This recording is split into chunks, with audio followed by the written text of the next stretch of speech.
नमस्कार दोस्तों, हिंदी चेस में सीनियर चैनल पर मैं निखिलेश जैन आप सभी का हार्दिक अभिनंदन करता हूं। दोस्तों, इस समय आप सभी जानते हैं कि मुकाबला चल रहा है मैग्नस कार्लसन इनविटेशनल जो लीग है। ऑलरेडी 4 खिलाड़ी तय हो चुके हैं कि सेमीफाइनल में कौन-कौन जाएगा। कार्लसन, नाकामुरा, करुआना और डिंग लीरेन। लेकिन अभी आज और कल 7वां अंतिम राउंड खेला जा रहा है और उसमें ये तय होगा कि पहले से लेके चौथे स्थान तक कौन रहेगा, क्योंकि उसी के हिसाब से सेमीफाइनल का लाइनअप तय होने वाला है। अभी इस समय मुकाबला चल रहा है। कार्लसन खेल रहे हैं डिंग लीरेन से, जो कि उनके बीच मुकाबला हमेशा रोचक होता है। और मैक्सिम लाग्रेव जो बाहर हो चुके हैं वो नाकामुरा से खेल रहे हैं और फिलहाल नाकामुरा के खिलाफ वो लीड कर रहे हैं। जो मैंने मैच चुना है आज वो फिर से मैग्नस कार्लसन की हार का है, उसके लिए क्षमा करेगा। बट कार्लसन ही शायद ऐसे खिलाड़ी हैं जिनमें क्षमता है कि जो रिस्क लेके खेल सकते हैं और वो कुछ ना कुछ एक्सपेरिमेंट करते रहते हैं, भले चाहे कुछ भी हो। और आज मुझे लग रहा था कि आज उनका एक्सपेरिमेंट का दिन था, तो उन्होंने भरपूर एक्सपेरिमेंट किया और डिंग लीरेन ने उनको हरा भी दिया। उसके बाद अगला मैच कार्लसन जीत चुके हैं, वापसी कर चुके हैं। हालांकि एक और मैच जो अभी चल रहा है उसमें कार्लसन की स्थिति थोड़ी सी खराब है। आइए देखते हैं जो मुकाबला पहला ही मुकाबला था रैपिड का, उसमें कैसे हार हुई मैग्नस कार्लसन की डिंग लीरेन के सामने। ये बड़ी रोचक है, ये जिस तरह से कार्लसन खेलते हैं। कार्लसन काले मोहरों से खेल रहे थे और सफेद मोहरों से खेल रहे थे। यहाँ पर डिंग लीरेन तो E4, night C6, night F3, तो यहाँ पर खेला D5 और ये into D5, क्वीन D5 ये कन्वर्ट हो गई स्कैंडिनेवियन डिफेंस, मतलब सेंटर काउंटर ओपनिंग में। कार्लसन हमेशा से स्कैंडिनेवियन खेलने के लिए जाने जाते हैं, अलग अलग एक्सपेरिमेंट करते रहते हैं। आज मेन लाइन चुना उन्होंने नाइट C3 पे, क्वीन A5। अब ये लाइन कन्वर्ट हो गई, अगर आप डायरेक्ट भी जाए E4 D5, इसी इसी को तो इसी तरह से इसको कन्वर्ट किया जा सकता है। E4 D5, E D5, queen D5, night C3, queen A5, night F3 और नाइट C6। तो ये कमोबस वही पोजीशन जो है घूम फिर के यहाँ पर पहुंच जाती है। ओके, एंड नाउ यहाँ पर D4, बिशप G4, सब स्टैंडर्ड चल रहा था। यहाँ पे डिंग लीरेन ने जो वेरिएशन चुना, उन्होंने चुना bishop B5। Okay, and now यहाँ पर जो सबसे ज्यादा जवाब दिया जाता है वो है लॉन्ग कैसल। तो अब इसमें हमने कल एक वीडियो जारी किया था डबल पॉन डबल होने के स्ट्रक्चर पर। आप देखिए कि यहाँ पर कार्लसन अलाउ कर रहे हैं। क्यों अलाउ कर रहे हैं यहाँ पर? ओके, अब क्योंकि नाइट इंटू D4 का थ्रेट है, क्योंकि नाइट जो है वो पिन नहीं रह गया, तो यहाँ पर बिशप इंटू C6 और B into C6 Ding Liren अपना बिशप दे दे रहे हैं ओपनिंग से, क्योंकि बदले में उन्होंने डैमेज कर दिया है कार्लसन का पॉन स्ट्रक्चर। ठीक है, यहाँ पर H3। नाउ यहाँ पे कार्लसन भी खेलते हैं क्वीन H5, तो अब क्लियर है कि आप GH4 तो यहाँ पे आप मार नहीं सकते क्योंकि क्वीन H1 आ रहा है। तो अब आपका ये जो भी नाइट जो है वो आपका लाइट कलर का बिशप भी जो डिफेंस कर सकता था वो चला गया। तो अब यहाँ पर ये नाइट भी जो है यहाँ पे कैप्चर करके डबल करने की कोशिश होगी। ओके, यहाँ पर खेला बिशप E3। नाउ यहाँ पर कार्लसन ने खेला नाइट F6 पहले, यहाँ पर भी शायद बिशप इंटू F3 हो सकता था। खैर, क्वीन E2। नाउ यहाँ पर कार्लसन खेलते हैं बिशप F3 G3। अब आप देखिए दोनों साइड से दो दो जो पॉन है वो डबल हो चुकी है यहाँ पर, और यहाँ पे भी और वीकनेस जो है कमोबस इक्वल है।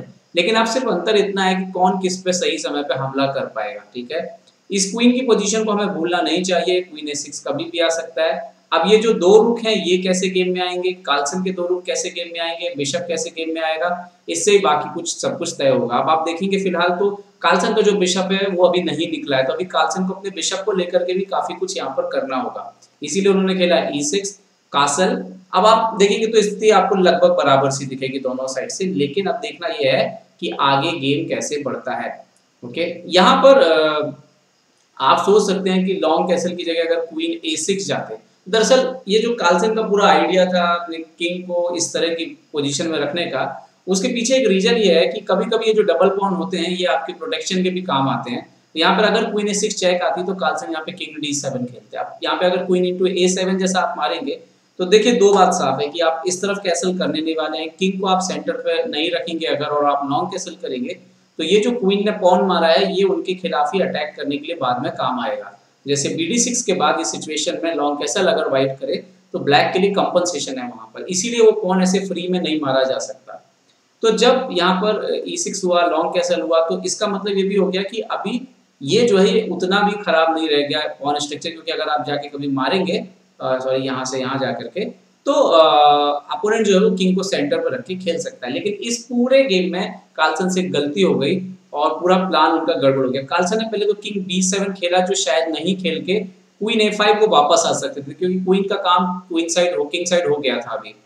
खैर उन्होंने खेला किंग b7 और ये मूव थोड़े एक दो मूव उनके वेस्टेज साबित हुए यहाँ पर। रुक g1, तो यहाँ पर h6 रोकना करना बहुत जरूरी है, क्योंकि g5 पे ये जो है रुक g5 जो आ रहा है वो बहुत डेंजर हो सकता है क्वीन के लिए।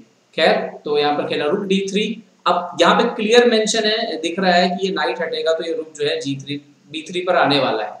अब मैग्नस कार्लसन से यहाँ पर एक ब्लंडर होती है, कार्लसन ने खेला रुक g8 जो कि नॉवेल्टी भी है।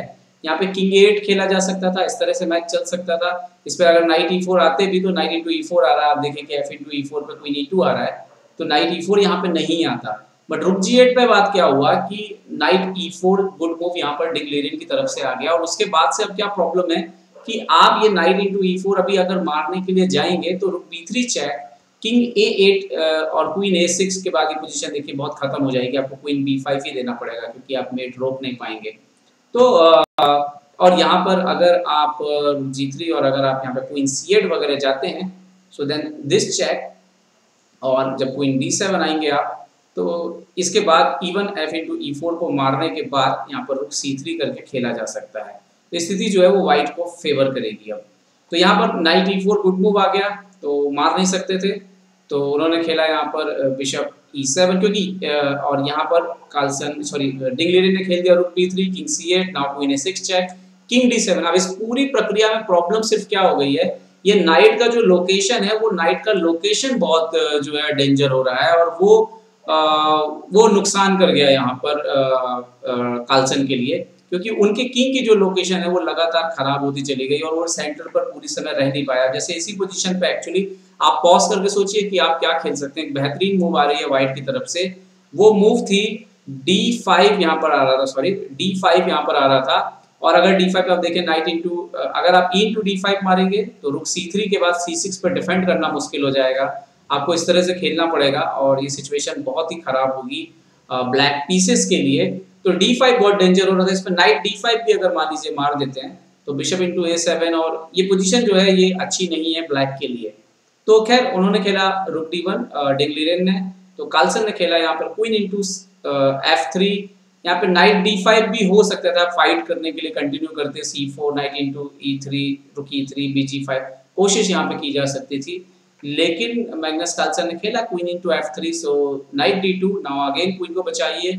यहाँ पे भी क्वीन d5 जाना ही चाहिए था, night c4, king e8 match चलता है यहाँ पर, बट कार्लसन ने मार दी एक और पॉन क्वीन इंटू h3, और ये उनकी अंतिम गलती साबित हुई। इसके साथ ही ये क्वीन पूरी तरह से कट ऑफ हो गया किंग साइड की तरह, किंग के आसपास और प्रोटेक्शन में, और अब जो आने वाली कुछ चालें थी वो खतरनाक होती गई, खासतौर पर नाइट c4 का दिया जो e5 का स्क्वायर और जो c6 पे अटैक होना चालू हुआ, आप देखिए डबल पॉन पे कभी कभी जो नुकसान है वो भी खुल के सामने आ गए। यहाँ पर किंग e8 गए, बट जल्दी उन्हें king night e5, bd6, night c6, और इसके बाद उन्होंने खेला यहाँ पर रुक a8 पर क्वीन b7, फिर से रुक, तो यहाँ पे किंग को ऊपर आना ही पड़ेगा, रुक को सपोर्ट देना है, तो दूसरे रुक से king d7, now knight e5 check, तो king e7, but after bishop f4 यहाँ पे क्लियर था कि आप नेक्स्ट मूव में नाइट c6 जाएंगे और इस बिशप को एक्सचेंज करके जो प्रोटेक्शन है किंग का उसको और ब्रेक कर देंगे।